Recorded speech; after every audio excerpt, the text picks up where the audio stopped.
your host for today. Thank you for joining us for a special episode of Sprout HR and Finance Experts by Sprout Solutions. How's everyone? How are you guys doing? So I'm sure that it was a very critical time for HR, and so we are here to give you practical advice to help lead your company from outbreak to breakthrough. And by the way, we are also live on Facebook, so feel free to share this live webinar. And just to give you a brief introduction to who we are, Sprout is an HR technology company that helps your company take it to the next level in terms of taking care of your people. We provide systems and support for recruitment, timekeeping to payroll, and analytics, all in a cloud-based system to enable work from home for you. And now we hope to be able to help lift up your team during this crisis. And while we are waiting for everyone to tune in, I would like to introduce to you the raffle mechanics. Alright, so for our raffle for today, all you have to do is collect all three keywords that will be flashed on the screen, and now you would get a chance to win 500 peso Shopee gift certificate. So what you'd have to do is first share this live video on Facebook and collect all three keywords that will be flashed on the screen throughout the webinar.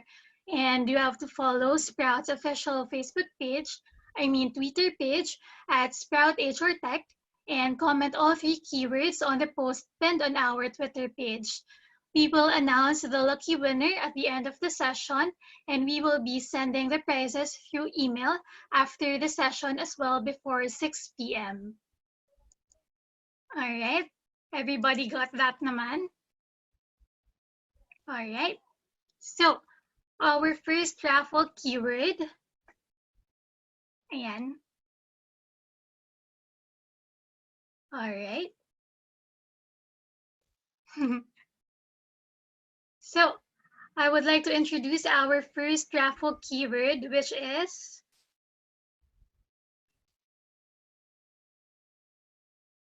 and next slide, please.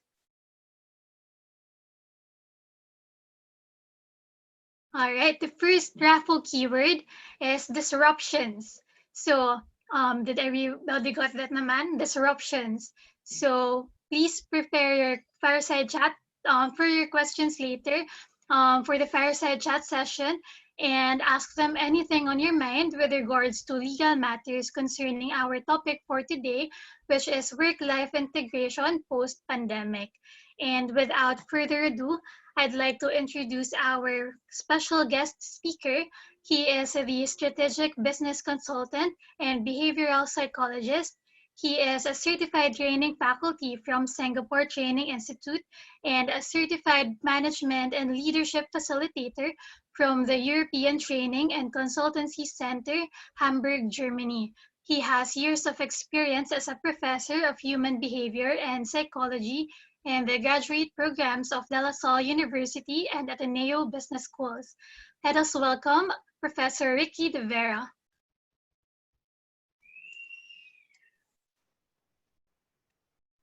Thank you very much and good morning. Thank you, Zina, for that warm introduction, and good morning to all our participants as well. So it's interesting that we're all on tune right now, and I know that there's still a lot more who's coming in. Thank you.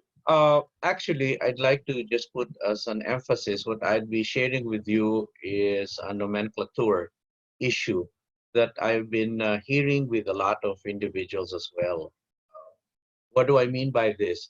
The title of my talk is about work-life integration. But as I go through it, I'd also like you to keep an open mind, because what seems to be quite popular is work-life balance. Okay? So I'd like to walk you through as an appreciation and understanding, is there a difference between the two, and where should we really be putting focus on, particularly during this pandemic time as well. Okay, so with that, Sina, can we have somebody show my first slide then as we move on? Okay. Can we? Okay. Uh, can I the slide before that, please? Okay. And the slide before that, just to make more focused. Yes. Okay. So I just like to put this as an emphasis, my good friends. My background is two-sided. Some people will call me, you're such a very interesting individual. Why? Because on one side, I am a business consultant and advisor. So I advise organizations, the C-suites, the CEOs, the CFOs, top level. And I also do work with government, taking a look at the economic conditions of businesses and even industries. And I've been also invited to a lot of conventions on that side. On the other side of that is my background as a behavioral psychologist facilitator. And I do that in the academe, where I've also conducted a number of sessions. I am a professor and also a book author on behavioral psychology. So I think this is very interesting. My understanding is we've got a lot of participants who are the HR, and a number of you are executives. So I'm the balance of both executives and HR practitioner. Okay. Now, because of that, okay, let's go now to the next slide. I have been also invited by a lot of associations and organizations during this pandemic to really talk about meaningful ideals, moving towards how people can, still stay productive despite what is happening.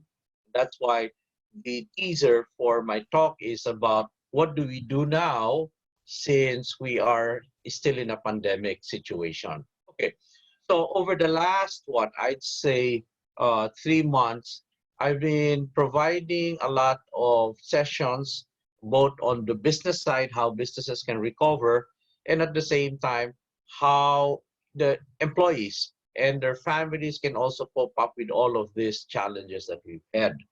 Let's take a look at the next slide, please.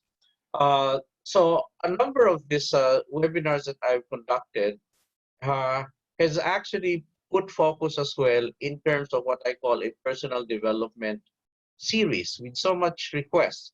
Uh, Three of the more popular ones are when I also started to talk about how employees and parents can, guide their graduates, their children who graduated in terms of what career are they looking at. And that's quite popular. That's actually particularly at this point in time wherein after graduation, you're taking a look at what are the job opportunities. And definitely there's been a lessening of those job opportunities. Then we also have managing stress at home, which is commonly called work-life balance. And then we even have a session which is about unlocking who you really are, because we're entering almost 100 days, 120 days already of the lockdown. And in psychology, we have what is called the 21-day habit, wherein if you do something straight for 21 days, it eventually becomes a habit. And work from home is already a habit to a lot because it's more than 21 days. It's 3 times, 4 times more already. So what we found interesting is when we introduced this to the public, there were quite a lot of interest that we were even asked to conduct it in-house. So if you're interested for your company to get this in-house, please get in touch with me. We could conduct this in-house.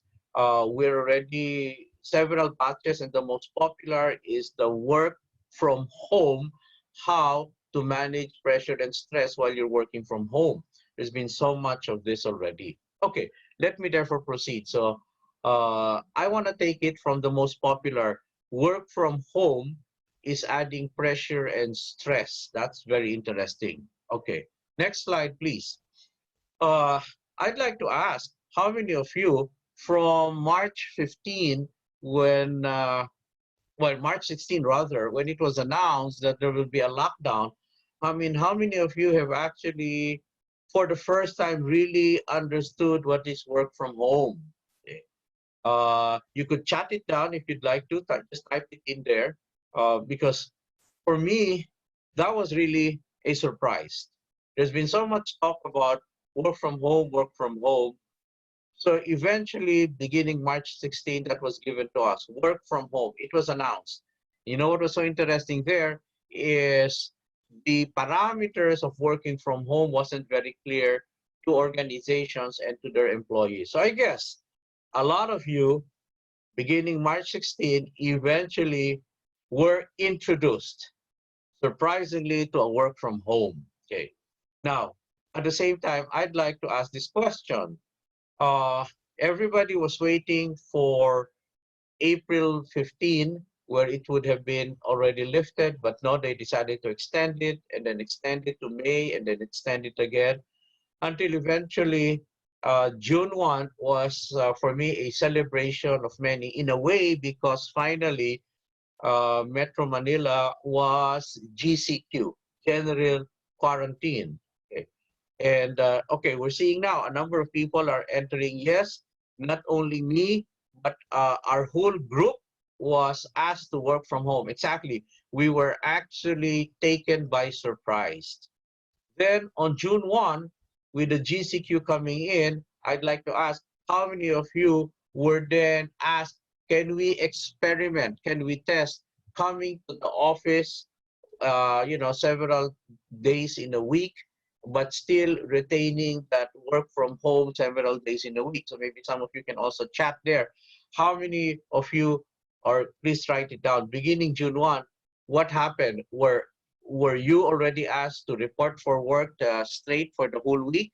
Or were you asked to experiment? I'd like to use the word experiment to go to the office for certain days and then still stay home for certain days. Okay, because that for me is very interesting. So please chat it in so we can take a look at it. June 1, it's very interesting when Metro Manila was GCQ. Okay. So while we're waiting for your chats there, how many of you were asked already to come back to work? I'd like to also remind everybody, by this evening, when you tune in on the television, let's wait for the announcement of Malacanang, because remember, today, this evening, they will be announcing what will happen to us tomorrow. And this is quite interesting. Uh, our unit was asked to report once or twice. Okay, so a number of you are replying back now that the test that was being asked of you to take in June 1 was partially work from home, partially go back to the office. Okay, that's very interesting. That is very interesting. Okay, and when you went back to the office, is this what greeted you? Can we take a look at the next slide, please? Is this what greeted us? Okay, next slide, please. Okay, so that's Malacanang, June 1. This evening, let's wait what Malacanang will announce by tomorrow. Every 15 days now, we are at we're all waiting for what's going to happen next. What's going to happen next? Okay, so let's take a look.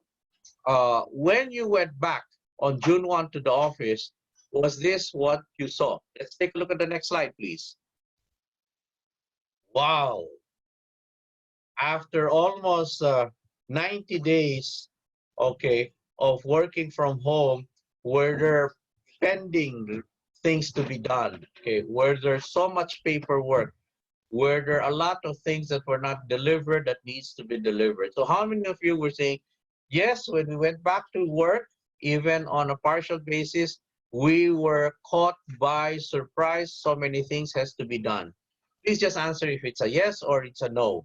Uh, yes means to say there were so many things that we had to catch up on. Okay, yes, wow, exactly. So even if you were working from home, it's still so different when you are at the office, right? Because things really are in the office. Yes, there. So I'm seeing a number of you answering yes, exactly. And so therefore, what am I arriving at from a realization? First, we get to be surprised, work from home beginning March 16. We're not even prepared for that. And I guess organizations were never prepared for it. Then, after almost 90 days of staying at home, we were advised, hey, you can start going now to the office. Let's see what's going to happen. And this is what caught you by surprise. So, my good friends, welcome to what I call the reality of the times. And again, by tomorrow, we will get to find out if we're eventually going to go into the modified GCQ or we're going to go back into ECQ, and I hope not, or we stay in the uh, GCQ that we have right now. So everything is wait and see, wait and see, and wait and see. Now I'd like to talk of, can we take a look at the next slide? People talking about, hey, you know what? Bring me back to work-life balance. Bring me back to work-life balance. And let me clarify. Yes, when things are changing without you being ready for it, when you get to be surprised, what do you like? Balance, right? You want balance. And the terminology being commonly used is work-life balance. It is the lack of opposition, let me now clarify, between work and life roles. It means to say you are not being asked to choose. It is a state of equilibrium wherein the parties are clear of when you're supposed to be at home and when you're supposed to be at work. That's called work-life balance. And I'd like to share, can we go to the next slide? In companies that are very clear on the concept of work-life balance, and I've worked with some of these companies, and I've also seen some of these companies because I have gone abroad in Asia, in Europe, in the US. For them, a number of their companies, they're very clear. Work-life balance goes this way.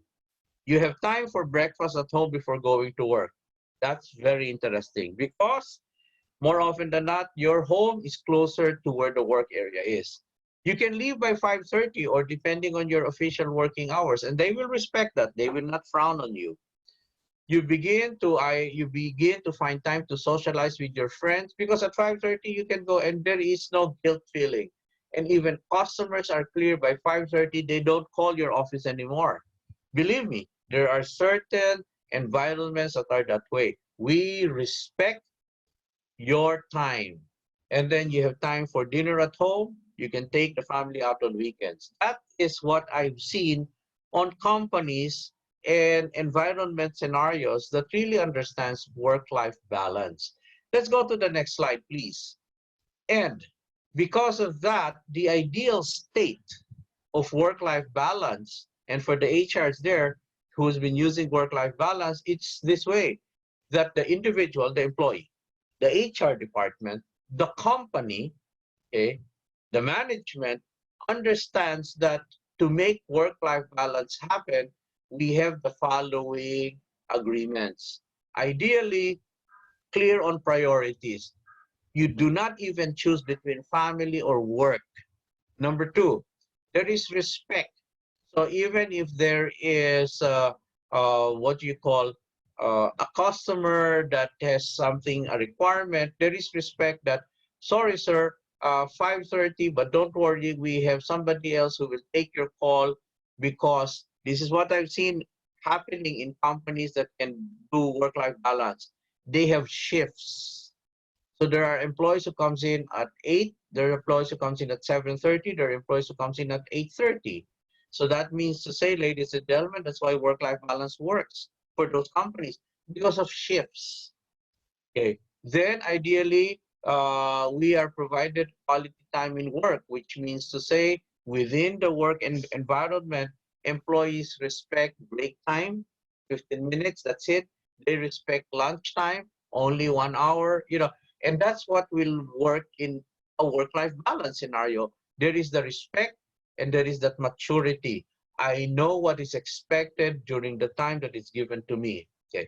And they can, of course, everything works out as planned. Next one, please. And so it's beneficial for employees, work-life balance. That concept is beneficial because they're able to effectively and manage the responsibilities in the office, at home, and believe me, traffic is not terrible. So even if you leave 30 minutes after leaving the home, you are at the office. But try to do that in Metro Manila, horrendous, 1 hour to 2 hours of traffic. Being able to work in flexible ways, and that's also very interesting. In some environments or cultures, they do not frown on what is called a second source of income. They don't frown. As long as you're able to do your job, that's fine, but you can be partly an agent for, a sales agent, a real estate agent. They don't frown on that. But interestingly, in the Philippines, there's a tendency, I call it kinokonsensya ka pa. Uy ha, ba't ka may sideline? And that terminology affects a work-life balance concept, because a work-life balance means to say, as long as you're able to do your work, then you have time on your own, and you should not be questioned as long as it does not jeopardize the company. Okay, and being able to work with the right amount of time for family as well. And for the employers, that's good. Work-life balance is good because you have happy employees, you have loyal employees, and you know what I'm hearing is if you can deliver work-life balance concepts or programs in your organization, you are employer of choice. So well and good, no question about it. Work-life balance. It's all about respect, and it's all about what I call maturity across all parties. Next slide, please. But what has happened from March 15 all the way to today, more than 90 days? There's physical distancing already. There's quarantine passes and permits that is needed before you can even go out, before you can even go to another place. There is lockdown restrictions already. We're now being forced by government restrictions to work from home. And of course, because of safety issues, we now have to start getting to understand online communication. Technology platforms has now really changed the way we do things. The phasing of business opening is not anymore dictated by the organization, it's dictated by government agencies. The IATF dictates this can open, this cannot open, so it changes. And then even school openings has really now been staggered. They're still deciding whether they should be able to still continue with online learning and all of these things. Okay, so where am I coming from? Work-life balance, that concept actually is meaningful when things are normal, when things are according to plan. But what has happened over the last 90 days? Can we go to the next slide, please?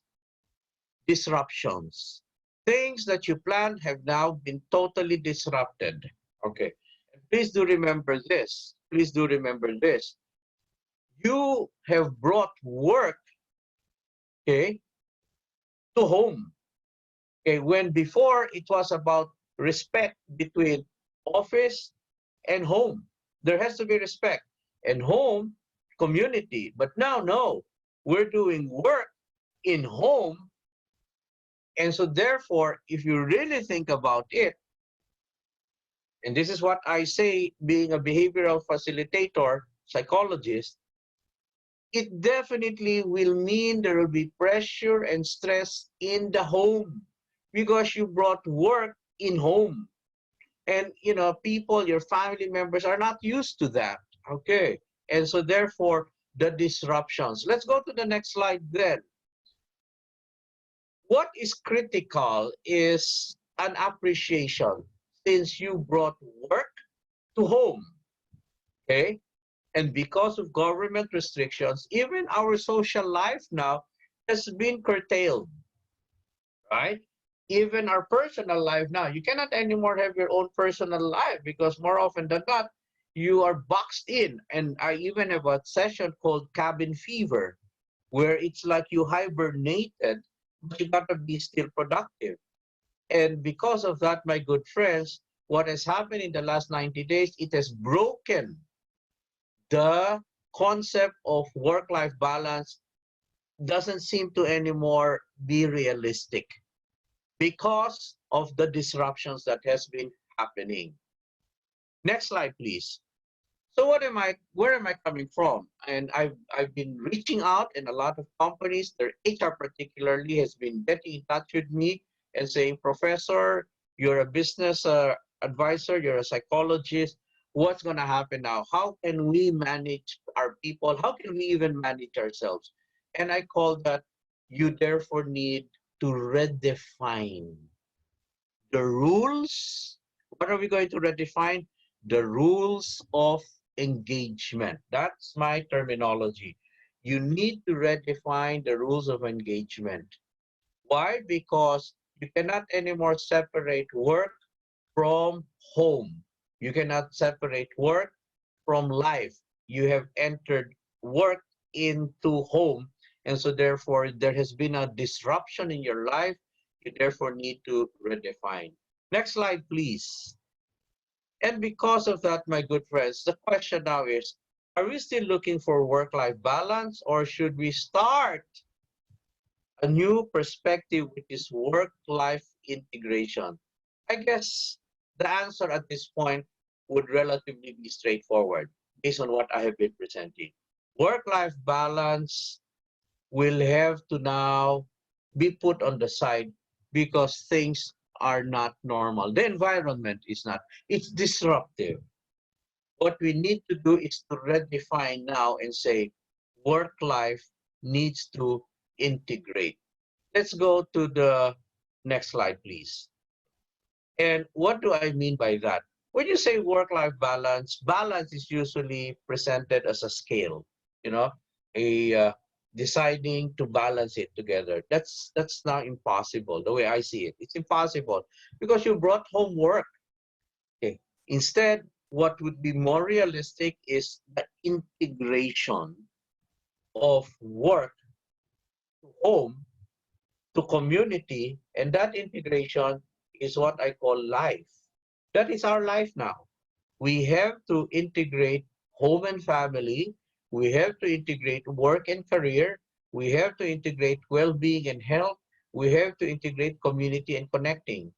Like how many of you there right now also has what is called home entrepreneur? Because I also am a Go Negosyo mentor. And that's one of the focus that we're asking now. If, for example, and this is a reality, some people have lost their job because of this pandemic. They've been informed. Okay, so what do you do when you lose your job? I mean, you got to be still productive. So that's where we say, okay, then you do your business in your home. You don't even go out anymore. That's called home entrepreneur. And there's been so many of them because there are two kinds of entrepreneurs.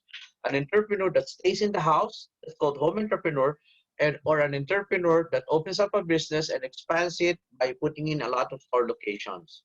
As of the moment, that store location is not going to be viable. So what usually happens from the home, that's home entrepreneur. And so you cannot blame each other because that's gotta be what is going to happen now. And can we go to the next slide, therefore? My good friends, HR managers, HR practitioners, CEOs, people who are listening, welcome to work-life integration. It is an outcome, and I'd like to put it this way, this is my explanation. It is an outcome, okay, where people can exercise control and choices now. Okay, and you know what's so interesting about the choices is that because you brought work in the home rules. That's very interesting. The home rules. And that is the reason why I would like to remind a lot of those business owners or HR.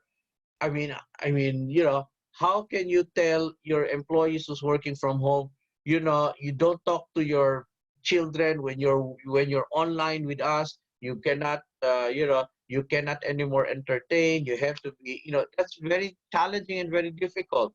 Where are your policies now? About 8:30, you have to time in. I mean, those are all being questioned now, and I noticed that is what's happening to many businesses right now. They want to still control their employees who are working from home. I mean, that's very difficult, ladies and gentlemen. You have to start, and I'm going to say this, trusting your employees. Because remember, if they had a choice, and I think you will agree with me, if you are an employee and you had a choice, you'd rather work in the work area. where I'm coming from. But we are being forced to work at home. And then you as HR, you have all of these policies that you got to do this, you got to do this. I think that is where we become more disrupted. We did not understand the concept of an integration. An integration. It is a state where a person, okay, will have to now integrate the realities of work, family, personal, and community. Very important. Let's go to the next slide, please. So I have actually talked, and it's very interesting because a number of companies have actually asked me, Professor, can we invite you in a webinar session to our management team, to our employees? And this is good because we keep them productive. And what do? I share with them work-life integration. You know, sometimes it's different when you hear it from a third party, not from your HR. Don't get me wrong here, HR, not from your business owner, from a third party, a advisor, a psychologist, you know, outside sharing with them, guys, you know what? It's about an integration. And this is what we share. And we can share more about this. It's a blended approach now. Work-life integration. You go to work X times per week, you stay home X times per week. And you know what? There is no hard and fast rule. How many times? Is it 3 times a week I go to the office? Is it 2 times a week? Is it 4 times a week? It is really dependent on a lot of factors, but there is no hard and fast rule. Then, however, because you're bringing in now work in the home, you still have, and this is what is missing in many, a dedicated work area at home. It cannot be in the sala. Because remember, the sala under a home rule is supposed to be a family place. And that's what I'm seeing with some of the individuals now. They do their work in the sala. So of course, ladies and gentlemen, that is a social place. So we're getting lost there. There has to be that dedicated work. We need to also, and this is very important, because you're now staying home, you are seen more often by the community. So that is interesting. You now can actually do more community involvement. Okay. You spend more time now to connect on work, and I've done this already, ladies and gentlemen, as a business advisor. You know, one of the things that we're doing right now, a lot of companies are getting us involved in helping facilitate their replanning for the second half of the year. Because if you were a company and you're trying to replan, it's going to be difficult. So they've invited us, since we are business economists as well, we're facilitating replanning sessions for the second half of the year, you know, reforecasting sessions. And you know what's interesting? We're doing the sessions in the evening because of this pandemic. And that I feel is very interesting. Work now can be at any time. It doesn't have to be from 8 to 5:30. And that's what's happening to many companies now. They still would like to insist it's 8:30 to 5:30. But this is a different environment. Can't we do some of the work from 8:30 in the evening until 11:30 in the evening? That's what I'm challenging companies now. And those that I've challenged, they found it more productive. There's also virtual bonding, and you have unlimited time to connect. I'm even doing webinars at 2 o'clock in the morning, 4 o'clock in the morning, and you know, we find it so interesting. It does not disrupt your body's system. Actually, it adapts to a body system. Very interesting.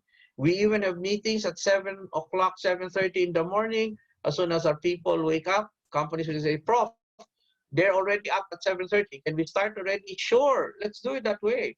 And this is one thing also I'd like to share. Have you ever tried to be online for 8 hours straight? It's impossible. That's why there has to be breaks. And during those breaks is the time that you can spend with your family. Next slide, please. Now, what is so interesting here is work-life integration is now becoming to be the reality. It requires, however, interconnectedness. And what is that? You have the channels to connect you, okay? And that does not simply mean your laptop. That could be for your mobile phone. That could be email. That could be all kinds of channels to connect you to social media and the likes. I even do what is now called augmented reality with some of my clients. Very interesting. virtual reality. There's just so many technology to look out there for. Then, besides interconnectedness, let's go to the next slide, please. There also has to be interconnectivity. Now that becomes a challenge.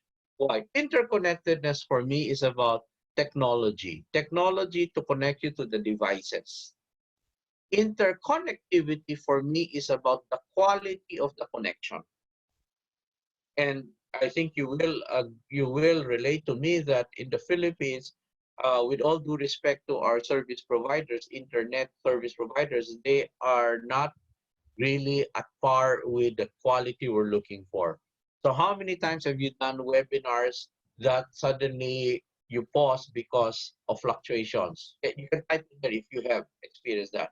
How many times have you done online and then you had to wait because the other person on the other line, he could not continue because suddenly his line has been disrupted and he has to go back again. So that's the thing. Interconnectivity is also important. So now what is happening for the meantime, although it's a little bit challenging, I have always two internet providers available when I do my webinar, when I do my online.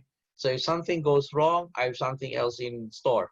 I mean, I know that's not something ideal. In other countries, there's only one, but for the meantime, the biggest challenge right now for me that I see is interconnectivity. It's not interconnectedness. Okay, so let's go now to the last part of my session. And what is so interesting here is this one. In work-life balance, okay, in work-life balance, there is a tendency to be very specific.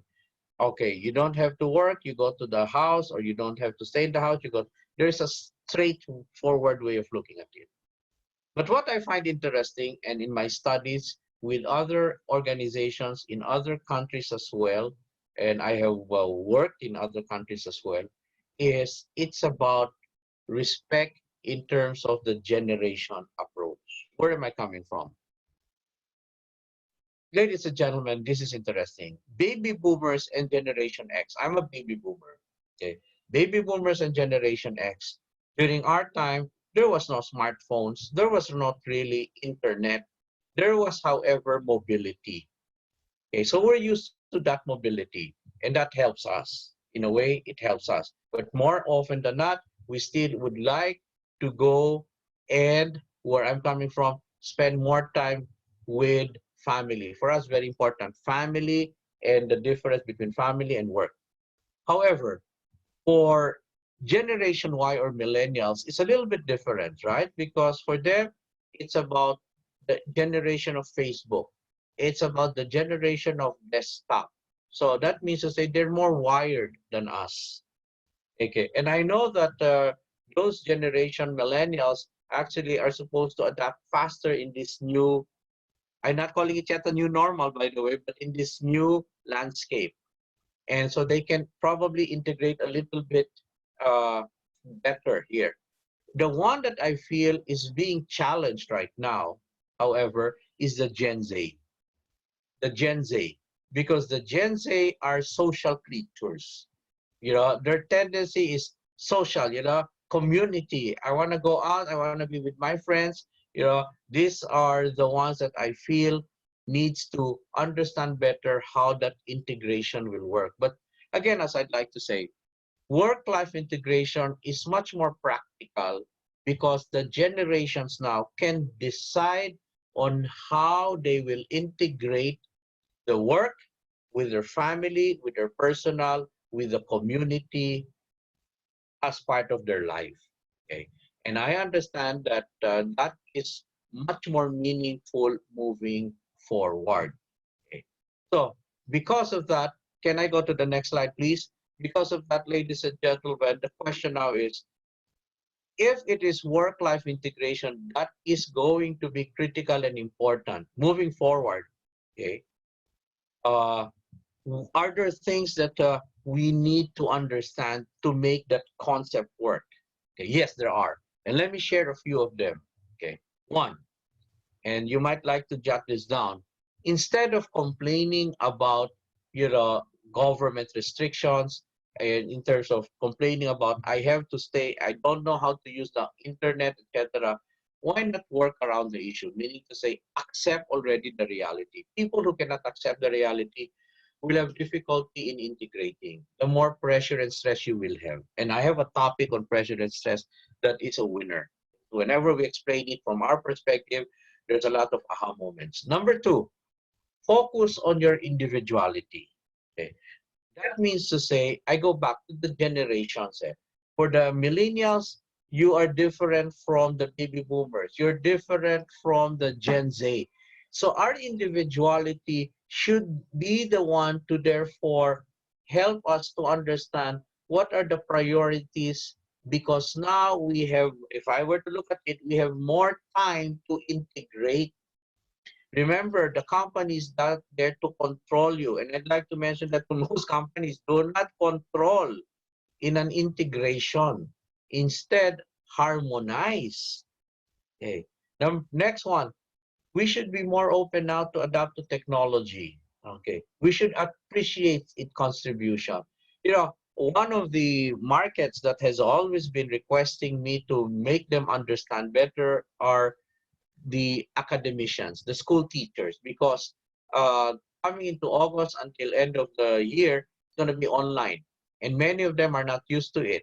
They're afraid of technology. So I've been, giving them a lot of these personal journey retreats. By the way, team building, I feel, is not going to be required over the next 1 to 2 years, because people will be on their own. We have a program called Personal Self-Discovery Retreat. We're giving that out to many companies. It's a retreat about how people can still be productive being alone. Okay.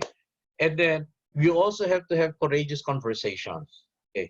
Again, I know this is going to be very challenging, but you cannot control the environment today and the restrictions and how people will be when they are at home. You can guide them. And that's why courageous conversations is very important, my good friends. You got to talk to your executives. Sir, ma'am, this is what it is all about. You cannot just be narrow-minded. Listen to Professor de Vera. And that's very important. Courageous conversation, I'll tell you, is about understanding the other points of view and the reality of situations. We are not in a controlled environment. We are being controlled, and we have to work around that environment. And what controls us? The government.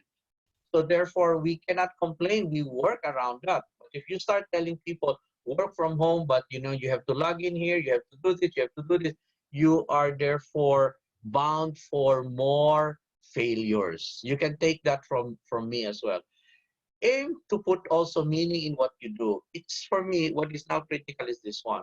It is not how long a time you spend on doing things, because that's called time management. For me, work-life integration is, if I give you 30 minutes, what can you do in 30 minutes that is meaningful? So for me, it's not time management. Work-life integration is about self-management. You manage yourself with a given time. Okay. And then you create value to yourself, to your family, okay, to the community. That is very important, ladies and gentlemen. Remember this, we brought work home. So we got to give value to the people at home as well. And it is our way of getting to know better our family. That's very important as well in where we are right now. We need to create more value, because the way I see it, and I've talked to a lot of my colleagues in Europe, in Asia, in the US, in the Americas, and this is what we're seeing. And let me make this clear to everyone. We are not yet, no country is yet into a new normal. We are not yet into a new normal. As long as there are quarantine restrictions, that is not yet a new normal. We are in what I would call, as a business advisor, a transition. We are transitioning. And we're trying to find out how to work within that transition. Okay. Even if we are into an MGCQ, and Malacanang announced this, there are some provinces in the Philippines that are MCGQ. What did Malacanang say? That is still not yet the new normal.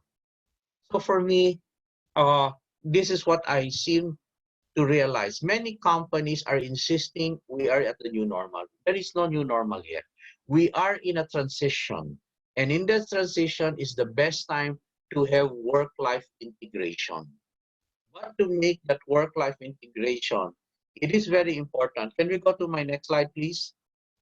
It is very important that we find time to reflect. You know, being a behavioral psychologist, uh, I see that we have now more contribution to the Philippines. Why? Because this is the time when there's still a number of confusion. This is the time that you have a lockdown. This is the time that mental health is becoming in a major concern. And that is where me as a behavioral psychologist, I get a lot of invitations to talk about, you know, mindfulness, how to create mindfulness, how to understand our emotional psyche, how to handle stress and pressure, how to manage anxiety. You know, my good friends, HR managers, executives, people listening, those are things that we are forgetting. It is not the intellectual capacity now that becomes challenged. It is the emotional, psychological, that is the one that gets to be challenged. And that's why, for me, it is very important that we find time to reflect on how we would like the future to be. There is still no defined clear future. So how do we want our transition to be? And work-life integration, the way I see it, is the answer to it. We need to integrate, not balance anymore. We need to integrate. So I'd like to, again, for those who are interested, because what I have just shared with you is what I would call the tip of the iceberg. For those who are interested to really appreciate better the integration, to really know how to provide mental health, stability to themselves, to their employees, now is the best time. I provide those kind of support from behavioral psychology to self-discovery, personal retreats, okay, of igniting the fire from within, the new leadership styles of disruption. Those are the things that are now supposed to be talked about. Because if your people, if you yourself are mentally healthy, then definitely productivity will happen. But that mental healthness will only happen as well if we understand the integration of work life. So I'm inviting also the others to please do get in touch. My number is there. My Facebook is there. www.facebook.com/Ricky de Vera official, and you will see a lot more of motivational and inspirational ideas that I have there. And you can also email and get in touch. Last slide, please. Okay. And I'd like to welcome you for those who are still interested moving forward. Now is the time, I'll tell you, it's not yet late. Now is the time to get more emotionally and psychologically investing on your people, emotionally and psychologically.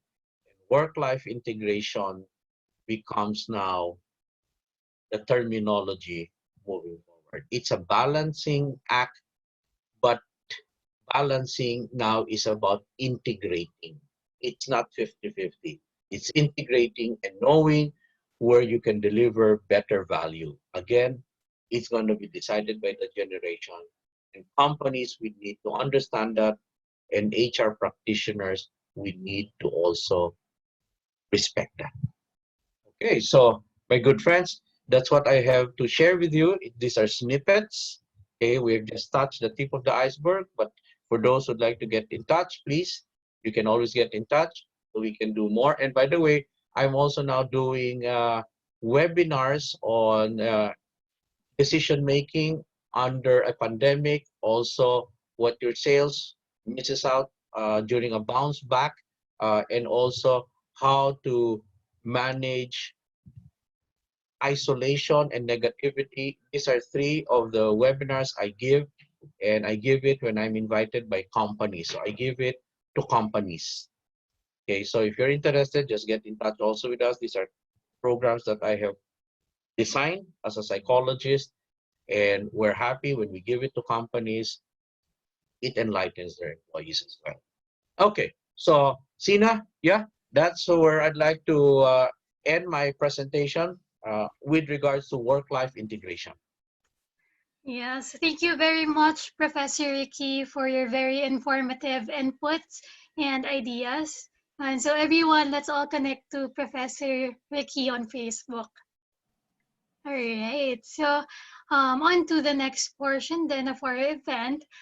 Before we get to the panel discussion, I would like to announce the second raffle keyword, which is balance. And the first raffle keyword kanina was disruption. So disruption and balance. And I hope everyone got that. All right. So now, so that you get to know more about who we are in Sprout, please watch this short video before we move on the panel discussion portion of the event.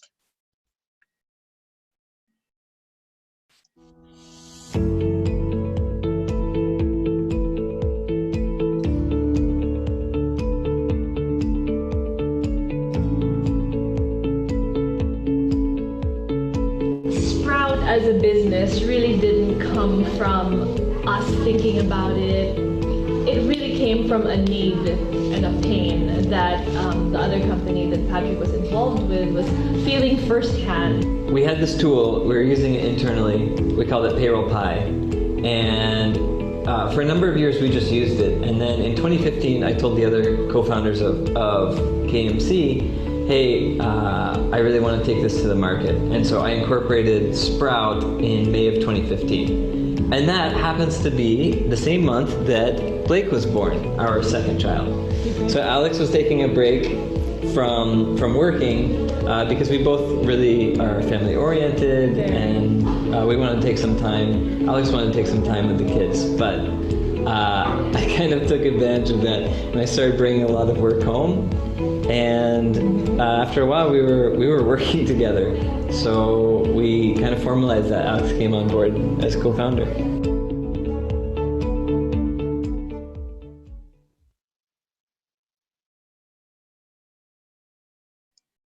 Hope everyone enjoyed the video. And at this point, I would like to announce the third raffle keyword, which is integration. And the first one was disruption, second one is balance, and the third one is integration. All right, so you may all join the raffle by following our Sprout Twitter page and commenting all these three keywords on the pinned post. And has everybody joined already? All right, so on to the next portion of our event, which is the panel session. For everyone, please prepare your questions and just type them in the chat box so that we can get to ask them to our panelists. And now I'd like to welcome back our speaker, Professor Ricky. And for our second panelist, let's welcome Sprout's Learning and Engagement Lead, Ms. May Arrero, and Sprout's Administrative Lead, Dinky Valero. So ladies and gentlemen, you can now start asking your questions by using the Zoom chat.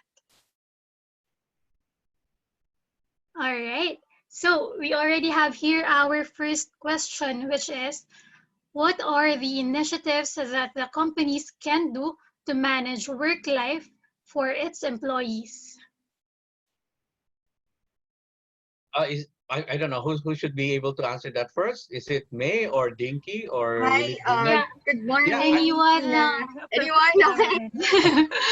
Hi, Sir Ricardo. Thank you for being here with us. That is very insightful. Maraming salamat po. Okay, so to answer that question, there's a lot of initiatives as an HR professional that we can do. Of course, the transition from the office work to work from home is definitely hard, especially for us HR professionals. Because basically, you need to think outside of the box from the traditional way of having just the normal 8-hour work session. But nowadays, in terms of the integration, you really need to know and you really have to check the mindset of your people. Like for example, are they all in this productivity or goals of your company? So you should be able to first address the continuity plan of your company and be transparent to your employees. So first that we can do is to of course give importance and impact to your employees about what is work-life integration. So for example, it would be more on learning to see it differently. It's not just, okay, we're giving you 8 hours just to work. It's not like that anymore. Personally, I don't do that. I work around 10 hours, 11 hours, but we focus on productivity of our people to show them that, hey, it doesn't matter how many hours you did, but if the results are there, it's okay. Next would be provide sessions on how to stay engaged in a healthy way, specifically holistic wellness. It doesn't mean it's just mental, but of course, physically, spiritually, everything, even mindfulness. Like for right now, we give mental health webinar we had last week. So it's more resiliency and the knowledge of what is anxiety, right, around work. Next would be creative in shift and hours. Of course, since yun nga, sabi ni Sir Ricardo, we bring our work at home. So you have to give importance with the people or your errands here in the house. So you really need to think some ways on how you multitask, right?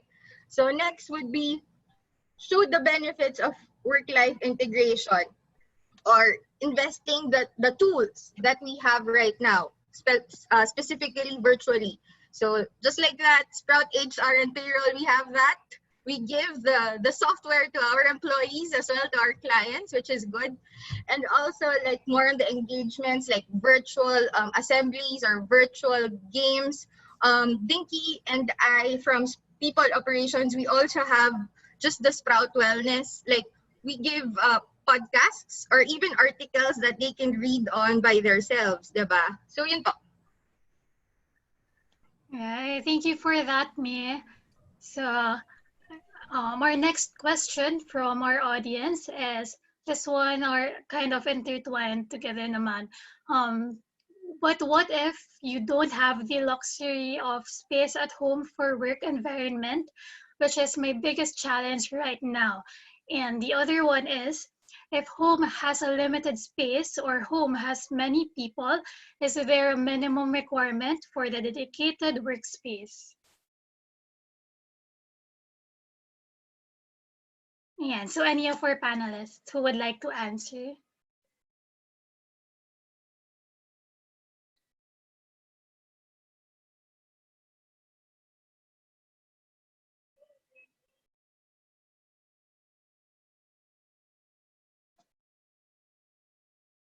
Right? About space, because that's what people will right away look forward to, because I need a work area. For them, that's the space, right? For me, it's not. It's about, and I'm sharing this, it's about respect. It's about respect. Why? What I find so challenging in many is that they cannot have, they have a difficulty on having courageous conversations with their family members. And remember what we said, you're bringing home work, you're bringing home work, which means to say you've actually interfered with home. And for me, for example, I live in a home wherein my kids are still here, my children are still here, they're big already, and like there are like 7 people in our home here. Okay, so the first thing that I had to do, of course, was to understand and appreciate they have all their differences in terms of their work habits, also their time. So what I did is gather them together, and I said, okay, I understand. Usually you don't see me practically 3/4 of the day. I'm out. I'm a facilitator. I do workshops. But this time around, because of this pandemic, most of the things I'll be doing will be at home. So I'd like to find out. Let's have a courageous conversation. I would like to respect, and this is very important for me, respect the individuality. I would have to respect, like my daughter is saying, but dad, I do a lot of my chat, etc. Okay, fine. So I need to understand that. And then I had to ask my spouse, and then they also had to ask me.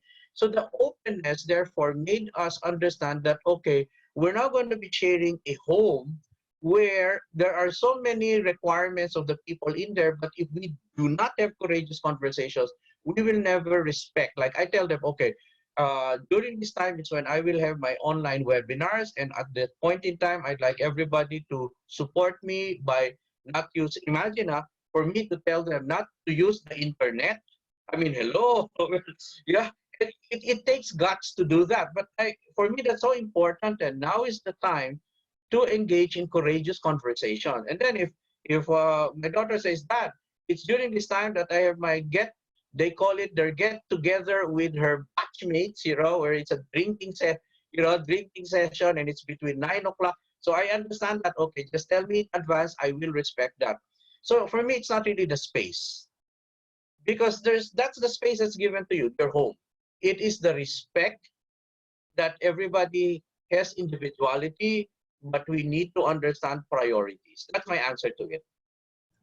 Maybe To Dinky? Yes, Dinky. yes, to add on lang no, sa sinabi ni Professor Ricky de Vera, if you find the place to work, siguro the most important is the openness and communication with your family. Kasi mahirap talagang maghanap ng workplace sa bahay nyo. Like, for example, small home lang talaga siya. So, the powerful step dyan is yung communication with your family, and like designate a corner which you can call your workspace. Like, for example, a table. So, like, you can design wall para maging productivity ka. Kahit sobrang ingay, at least you have a productive workspace. And also avoid working on the dining table, bed, or front TV where you can distractions abound. And solicit your family members so you can help managing environmental noise. Like, for example, you have webinar today, so you can communicate with them that, hi, I have webinar, so please be quiet or like minimize your voices. So, yeah. All right, thank you for that, Professor Ricky and Dinky. I feel like I also really needed those tips, so thank you. All right, so our next question is, how can I check my employee state or motivations if I cannot check with them physically?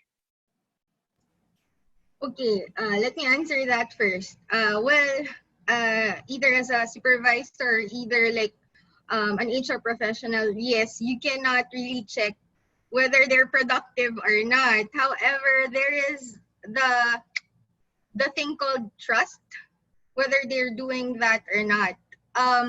It's very hard nowadays to see them being productive, since yun nga, we're in a virtual world right now.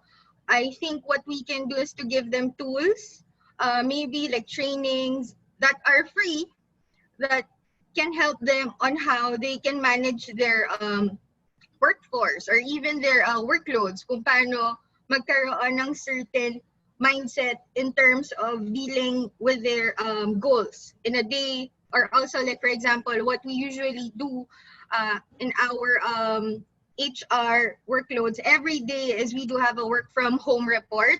So we usually put our reports there every day, as well as we do have the daily stand-up meeting.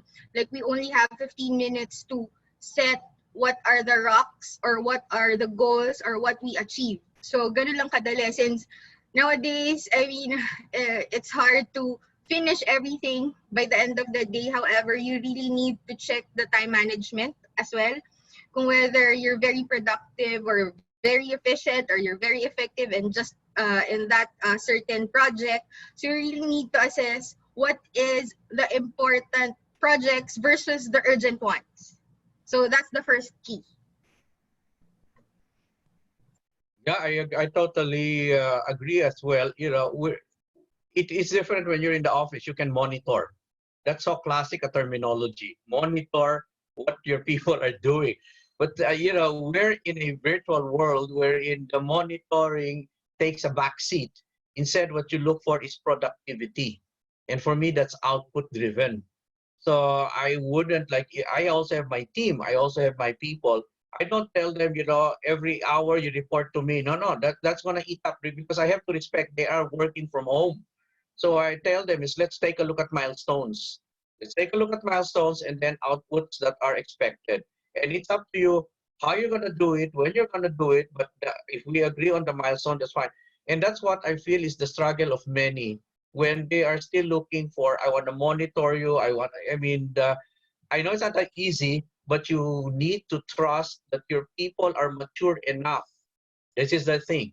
They are mature enough to know how to become more productive because if you start monitoring, this is my point, you are already intruding into the personal home. That's home, that's home already. So that's why there should be a session also to some executives how to respect, okay, the family, because that's really something that family is hard to understand. It they keep on talking about monitor. You cannot monitor somebody who's working remote, but you can actually take a look at the productivity and the milestones. That's for me. All right. Thank you very much for those answers, May and Professor Ricky. Unfortunately, our time is up for this panel discussion. So thank you everyone for all your questions. And thank you, Professor Ricky, May, Dinky, Thank for your you. inputs. Right. And again, And thank you, Sprout, for inviting me here. And yes, I appreciate actually this opportunity. Please continue to support organizations out there for their HR, for their payroll. I mean, a lot of this now is really going to be online, and that's why your expertise is going to be needed. And from my end, I'd like to encourage those who'd like to continuously communicate with me as well to get in touch because we are also providing like this personal retreat that's so interesting. We're also here to manage the mental health. That's where I'm coming from as well. Sure. Thank you very much. My Facebook, it's there. My mobile number is there. And please stay safe because we still have to wait what the announcement of Malacanang is tonight on what tomorrow will be. So imagine, that's still a work in progress. That's still a work in progress. Ayan. So everyone, let's keep connecting to Professor Ricky on his socials then. And Professor Ricky, as our special guest, we'd also like to give you our thanks through a certificate of appreciation and a token which we will be sending afterwards. Thank you. And thanks again, Professor Ricky. My name is my website in Facebook, Ricky, but it's Ricky de Vera, MBAC, SPCMP. But thank you very much. I appreciate this and welcome to work-life integration. More power to your organization. Thank you, Dinky. Thank you, May. And thank you, Zina, as well, for this one. Yes, thank you, Professor Ricky. Now, before we end the webinar, I'd also like to announce that you can still get all the HR help that you need. So you can still get free 30 days access to our HR and payroll system, Instacash, BCP expert advice, and you can manage timekeeping and attendance, process payroll, and apply for instant cash or Instacash completely done by the click of your finger. So you can help your company bounce back stronger with the Sprout Back to Work promo. And this one is free for 30 days. You may sign up using the link in the screen. And please don't miss this chance to use Sprout HR and all for free kasi today is actually the last day to sign up. So, and you have the link there. So, yeah, just answer the link if you would like to get a hold of the free 30 days access. So now for the moment we have all been waiting for, I'd like to also announce the 4 raffle winners. All right. So our first winner is Ange Cloud. Next is Miss Jenny Tipas, Miss Mary Ann Yabut, and Miss Sunshine Alegatu. I'm not sure if I pronounced your name correctly, Miss Sunshine, but congratulations to all our winners. And please type your email addresses in the Zoom chat box so that we can send you the gift certificate codes through email. And thanks again, everyone, for participating and attending this webinar. You may also request for certificates at the link provided. So please indicate your full name and position so that we can place them in the certificates. Zina, just one thing Yes. before I go.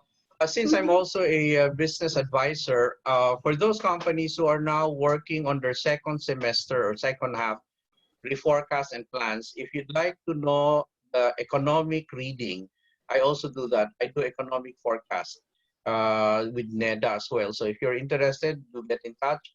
We can provide you how we see the Philippines in the second half of the year on a per industry basis. So that might be interesting before you, I'm sure many companies are now rethinking of reforecasting already. And very important in reforecasting is, so what's out there? So I also provide that. Just keep in touch. We can give you the second half of the year reforecast. What industries will be up, what will be down, how the consumer spending will be, etc.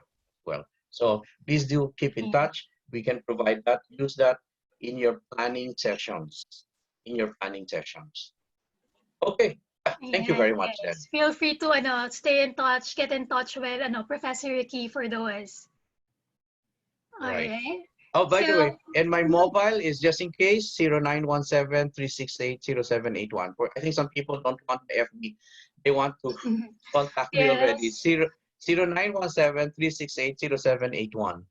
So we do, that's my other side, which is the business analysis. So I talk to CEOs about that and help them to understand better HR solutions as well. And I find that very meaningful. So economic forecast, I've been doing that as well. So we have already the forecast or reforecast for second half of the year. It's a work in progress, but it's a very interesting forecast. Is it a V-shape bounce back? Is it a U-shape? Is it a W? It will be answered there. Okay. Yes, thank you. Everyone got naman, Sir Professor Ricky's on the mobile. All right. So for everyone, please also follow our social media pages naman and use hashtag SproutHRExperts to be updated on our next events. And see you all on our next webinar on Thursday. Thanks, everyone.